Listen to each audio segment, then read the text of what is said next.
Previdência. Realização Maria Fernanda Mascaro, Advocacia.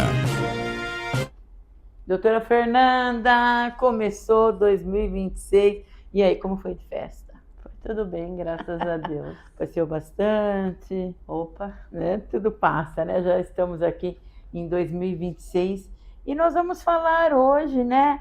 Quais são aí, né? A expectativa que nós temos na Previdência para 2026, né? Meu Deus, daqui a pouco vai ter mais tema do que outra coisa, né? Doutora, o que podemos esperar de mais impactante na Previdência a partir de 2026? Olha, Solange, eu acho que o grande marco para esse ano vai ser a entrada em vigor da portaria número 4 lá de 2025, que vai obrigar o INSS a custear todos os exames complementares necessários para a comprovação de incapacidade. Esse assunto a gente está lendo muito, tem muita expectativa em cima disso, porque isso vai representar uma revolução no processo de perícia, vai reduzir os indeferimentos por falta de exames, tá? Tornando as decisões mais técnicas, mais justas e científicas, né? Porque você vai ter os laudos para poder comprovar. E com essa mudança, deve impactar a vida dos assegurados? Porque assim, muitas vezes, quando está na iminência de ter o benefício encerrado do período que o perito dá, as pessoas ficam naquela angústia de ter que fazer um exame, porque não dá tempo de esperar o SUS, que não chama nunca para fazer o exame. Já vão dar guias tudo, né? Às vezes ter que pagar do próprio bolso exames, tirando o alimento de casa para conseguir pagar uma ressonância, uma tomografia, uma eletromiografia, exames laborais e outros, que é obrigação do SUS dar, né? Então, com isso, as pessoas vão ter acesso aos diagnósticos, acesso a esses benefícios de uma forma mais igualitária, porque as perícias terão mais qualidade, né? Porque se você conseguir comparecer na perícia com os exames, talvez vai diminuir muito esses indeferimentos que as pessoas tenham que ir para a justiça se socorrer para conseguir voltar a receber o dinheiro para sobrevivência, né? E essa nova portaria deve reduzir judicialização? Nós entendemos que é isso o objetivo do INSS, do governo, entendeu? Tentar diminuir a quantidade de processos judiciais que se discute incapacidade. Porque muitas vezes o segurado vai para o processo judicial porque ele não teve tempo hábil de apresentar o exame necessário, e aí quando ele consegue fazer esse exame, ele entra pedindo esse restabelecimento na justiça. Então, isso é para evitar a grande quantidade dessas negativas administrativas e reduzir a quantidade de ações judiciais, porque também para o governo custa muito caro um processo judicial. Talvez o que ele invista em processo judicial, ele vai estar investindo nesses exames para as pessoas. E há outras mudanças importantes, tirando essa, que a gente vê que é muito importante, que nós vamos continuar falando, tem mais algumas mudanças importantes na Previdência?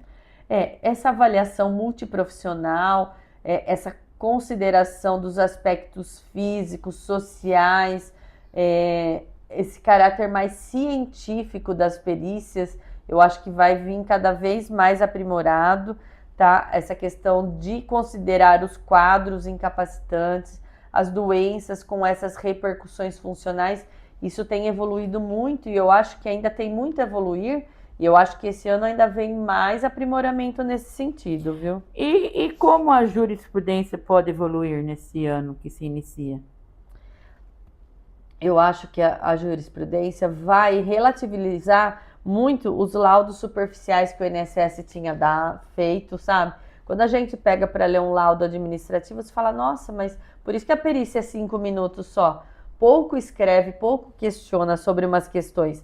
E acho que vai ter uma valorização maior do histórico clínico, vai ampliar essa proteção dos segurados com essas doenças ortopédicas, que é o grande número de afastamento, de transtornos mentais e de doenças crônicas. Eu entendo que os tribunais já pavimentaram em 2025 a forma como tudo isso vai ser conduzida para esse próximo ano, viu? Há perspectivas específicas para as doenças psiquiátricas? A gente tem visto uma tendência maior do reconhecimento desses quadros como transtorno bipolar, os quadros de depressão, de esquizofrenia, das deficiências de uma forma geral, como o TEA, que antes era tão banalizado, tá?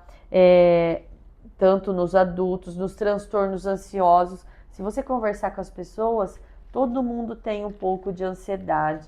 Esse mundo globalizado tem deixado as pessoas muito mais ansiosas. Então precisa se trabalhar isso melhor, porque precisa dar um enfoque maior na saúde mental das pessoas e dos trabalhadores. E o PPC Loas deverá passar por mudanças ou não?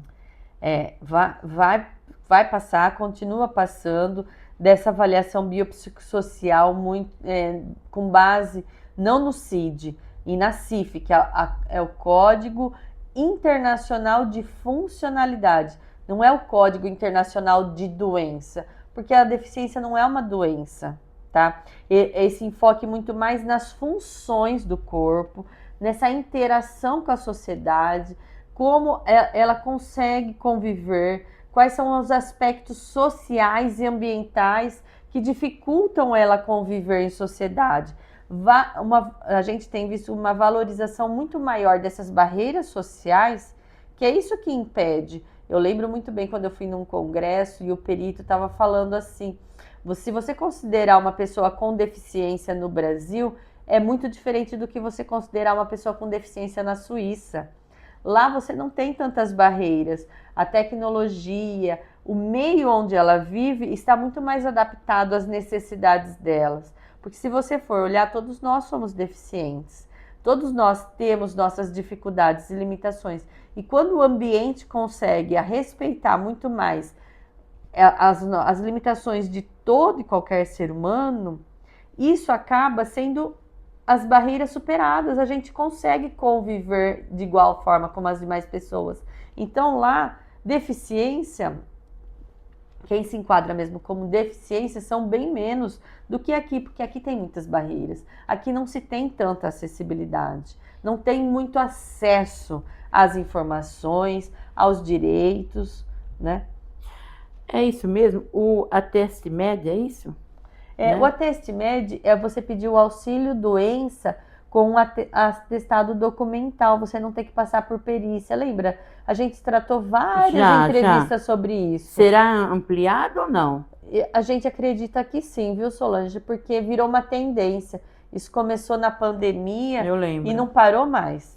E as filas também vai diminuir com isso? Porque as filas diminuíram muito com isso, né? Houve uma maior concessão com os atestados médicos, porque o INSS também tem que dar uma valorização para aquilo que o médico responsável pelo tratamento avalia com o seu paciente. Ele não dá uma recomendação de afastamento do trabalho se aquilo não for importante para o tratamento dar certo, se aquilo não for importante para a saúde do trabalhador. Então, você valorizar o atestado do médico responsável pelo tratamento é muito importante, né?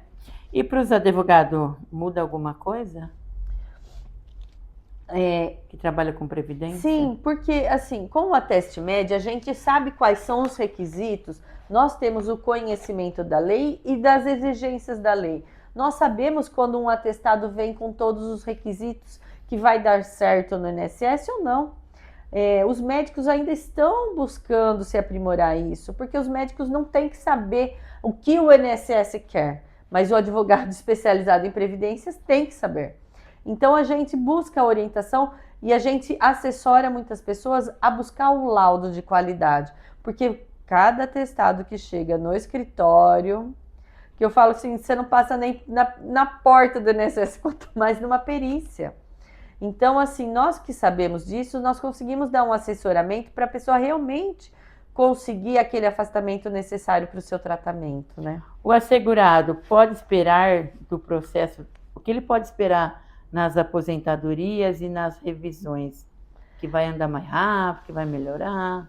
Assim, algumas teses já ficaram totalmente superadas, como a revisão da vida toda, tudo que a gente vê que envolve uma questão nacional, como tem um impacto financeiro muito grande, isso acaba não passando nos tribunais.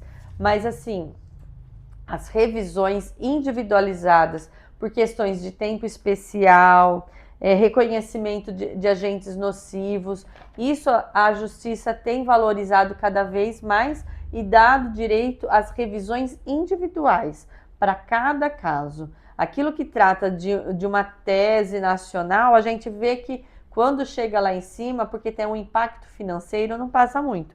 Mas assim, os erros administrativos e os cálculos pós-reforma têm sido muito comuns acontecer.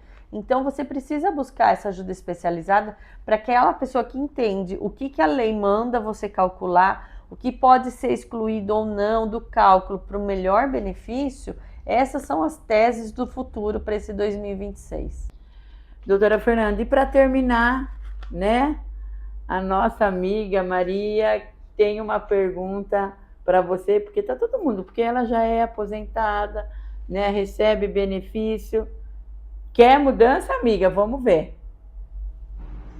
Boa tarde, doutora Maria Fernanda. O que podemos esperar de mais impactante no ano de 2026 à Previdência?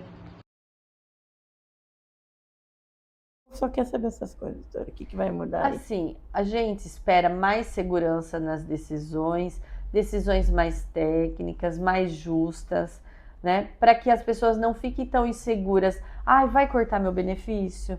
É vitalício? Eu vou continuar recebendo?